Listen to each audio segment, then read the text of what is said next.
very much, and I do want to start with a thank you. It's thank you to all of you, because, you know, it's practically Christmas, there's lots of distractions, but you've chosen to spend your Saturday caring. And I think that's really important. I look around and I look at all the posters, and we're talking about the cruelty, the horrible things that people are doing to the animals being exported from here. But what you're doing is saying, we care. And I say, well done to you for that. And the other thing that you're doing that I think is really, really important is you're doing politics. And I'm not talking party politics here. I mean politics in the sense of saying there's something not right in my community and I'm going to change it. And that's what we need a lot more of, people doing politics, not having it done to them. And so what we've all been hearing about is how difficult you found it because of official action, police action. And that's something that's really important to highlight and focus on, because the right for peaceful, non-violent protests to say something's wrong and we want this to change is absolutely crucial to our democracy, and we have to keep asserting it, and that's exactly what you're doing. And you know, there's so many other issues around the country. I was at Balcombe at the anti-fracking protest. I was at Barton Moss at the anti-fracking protest. And just a couple of days ago, the people at Barras in Wales, their anti-fracking protest, their camp, they were evicted, they were dispersed. Like you, they were caged. And we have to say that's not acceptable. Let's defend the right to peaceful protest.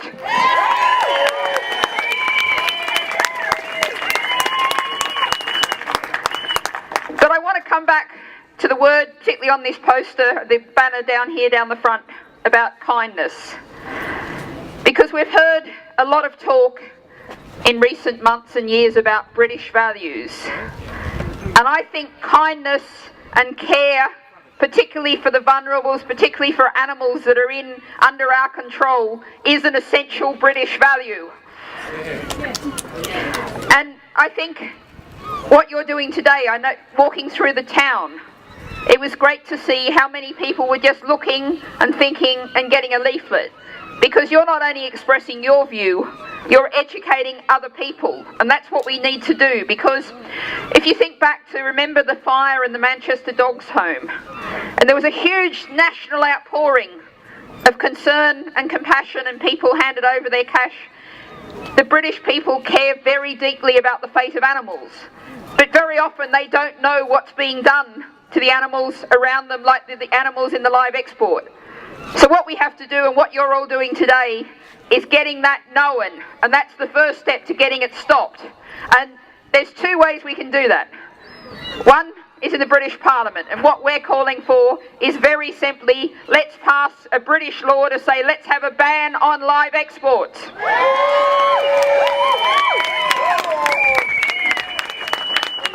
But there's also other options, and this is where you can get in contact with your MEPs as well as your MPs, because one of the things we could do is put a Europe-wide limit on the number of hours animals can be transported. And 8 hours has been suggested, and if we did that, that would stop this trade another way.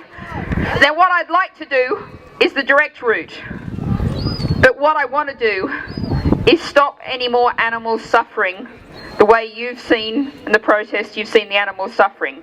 Some of the pictures around here with animals rammed into trucks, their legs stuck out the side, the stress and the fear.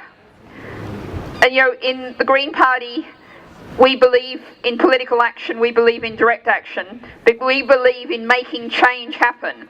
And if we can see that no single more animal suffers that fate, however we can do it, let's do it. Let's stop the live exports. Thank you.